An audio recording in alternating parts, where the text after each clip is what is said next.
السلام علیکم ګرانو مینوالو نن موږ نوی پروګرام شروع کو د پښتنو پخوانی حجره ملک صاحب ډېر ورځې شو چېرته ټنګ ټکور پروګرام نه یې کړی هغه قلندر خان او سمندر خان له وینا کول غواړي چې راشي چېرته شغل مغل وکړو یار پرېږده موږ دې پته مکړو نو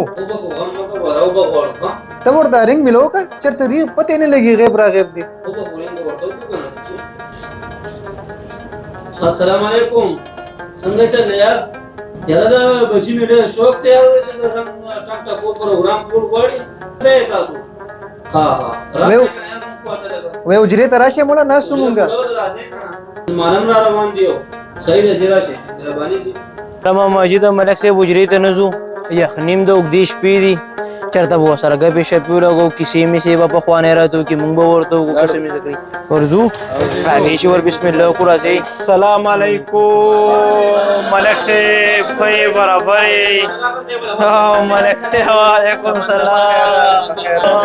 او ملک صاحب سلامونه سمندر خان بخیر کینې ملک صاحب کینې بچو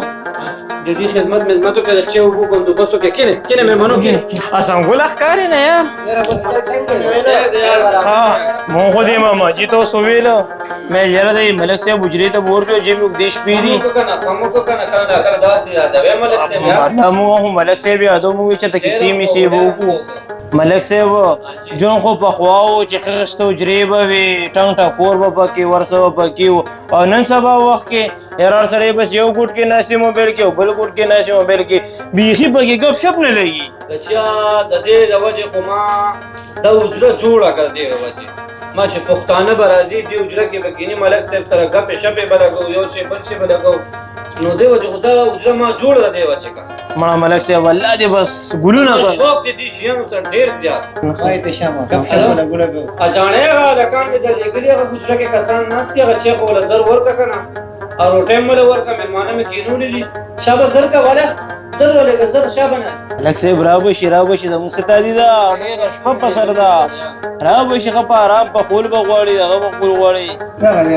ځای که نه سرګوزو څه ټایم هم کوو مېلمانه غریبانان د پته مه ناستي خیر دی ملک تاسو صاحب کور ته لاړ شئ ته پوهېږئ خیر دی ملک صاحب لکانن دي خیر دی ملک صاحب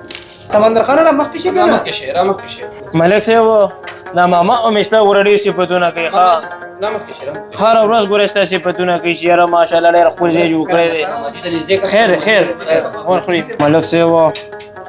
ځمکې د ناستې ګوره یو بل رنګې خوند دي الله دې مړه کامیاب کړو دا د جاڼې په کړي په خپلو لاسو تېر نه واده وله خو کوي ګوره پروګرام ټنګ ټکور چې را پیدا کړي واده به دا والا که نه قلندر خان یاره دا خو ستا ذمېواري ده حاجي نه نه خیر دی وله وکړي دا یا نور هم داسې دا حاجي ځانانه ورته په نمبر دي ترکوزه تم دی حاجي دا وایه سی حساب دی لږه خوا دې خوا ورته کېږه که نه مړه دا ورته هم ځان پر کړبو واه هسې وله میخې ساتې هسې وله ګیاګانې روړې پیګان میګان وله کې هر څه وله کې ورته واده را لږو کې نه کړو ځان ورته یو په دوه ښه مړه ماماجي کباب والا خان څنګه وه ماماجي علاقه کې اوس خو به جګړې مګړې نه کوي ډېر روان سړی وګوره غاڼې د راس کباب وخوره که نه ما سوونه یو ځای کړی و هغه جرګې نه زه تللی وم یو پیره که ما پوهې کړی یم ډېر زیات